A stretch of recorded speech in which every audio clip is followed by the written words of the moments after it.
Hey, ladies and gentlemen, it's All Sports with Smitty. I'm your host, Smitty, and let's get right into it, ladies and gentlemen. Let's talk about something that happened over the last couple of days.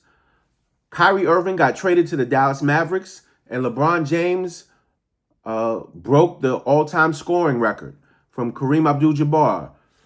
Got to give the man his flowers.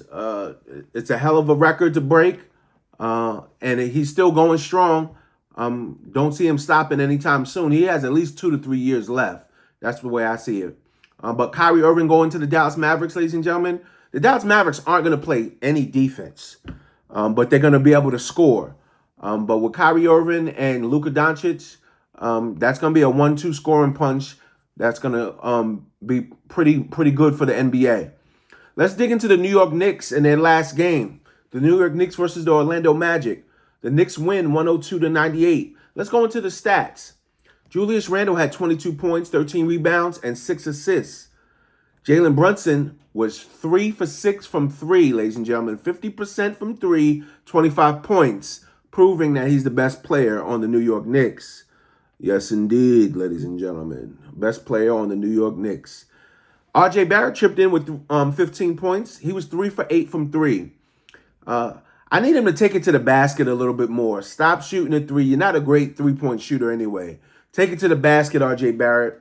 Quickly chipped in with 18 points. He was 4 from 9 from 3. We were doing pretty good from 3 versus the Orlando Magic. Let's go into the Orlando Magic stats. Franz Wagner, 18 points. He's a good young player. Scoring 18 points, that's good for him. Pablo Banchero, 16 points. This is a rookie, ladies and gentlemen. He might win Rookie of the Year. Great player. Wendell Carter Jr. chipped in with 13 points. And Markelle Fultz, everybody from Philly should remember Markelle Fultz. He's doing well in Orlando. He chipped in with 21 points.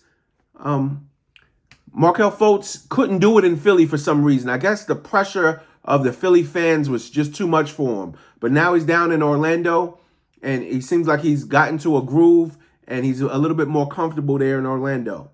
The player of the game is Jalen Brunson, ladies and gentlemen. He won the game for the New York Knicks versus the Orlando Magic. Again, that's the New York Knicks over the Orlando Magic, 102-98. Let's talk about this upcoming game, the Knicks versus the Sixers this Friday. Let's go over the game. Let's go over the previous game that the Knicks played Philadelphia 76ers. Harden only scored 12 points. If we can keep Harden to under 20 points, we've done our job. Tobias Harris scored 14 points. That's an average game for Tobias Harris. I'm glad he didn't go over 20 points against the New York Knicks. And Joel Embiid, unstoppable. There's nothing you can do with Joel Embiid. When he's shooting that free throw jump shot, that thing is all net. He has a great jump shot. And he can hit the 3. He chipped in with 31 points. You can't stop Joel Embiid. Melton and Tucker both had 24 points combined. Melton had 14. Tucker had 10. Let's go into the New York Knicks stats. Jalen Brunson, my man Jalen Brunson, 21 points. Excellent job on his part. Player of the game. No, the player of the game, I'll get into it, but it was Evan Fournier was the player of the game for the New York Knicks. Julius Randle had 24 points. Grimes had 13.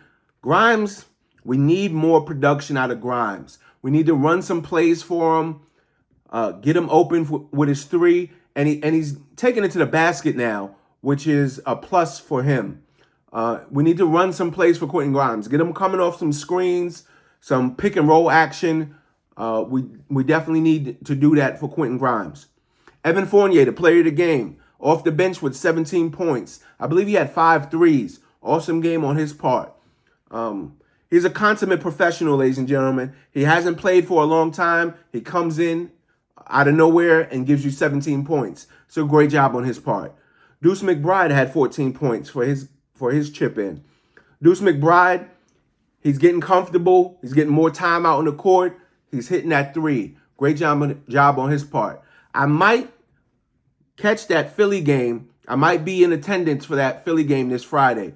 So watch out for me there, ladies and gentlemen. Let's transition into the Super Bowl, ladies and gentlemen. Eagles versus the Chiefs. Here's where the game is won and lost, ladies and gentlemen. The Philadelphia offensive line versus the Kansas City Chiefs defensive line. Jordan Mailata and Lane Johnson are the two tackles for the Eagles. And the left guard is Landon Dickerson. The center is Jason Kelsey. And the right guard is Isaac Seumalo. These men up front for the Philadelphia Eagles are going to either win or lose the Eagles the Super Bowl. That's where the game is lost and won, in the trenches, ladies and gentlemen. I don't see KC's defensive line being able to give the Eagles any trouble. KC's defensive line, left end, D end, George Karlaftis. D tackle, Kalen Saunders. D tackle, Chris Jones. And right end, Frank Clark. None of these men are anybody to write home about. I don't see the Kansas City Chiefs being able to stop the Philadelphia Eagles running the ball. My prediction is that the Eagles will be able to run the ball. That play action, RPO action that Jalen Hurts runs, where he pulls it out of the running back's stomach and then makes a pass to either A.J. Brown or Devontae Smith.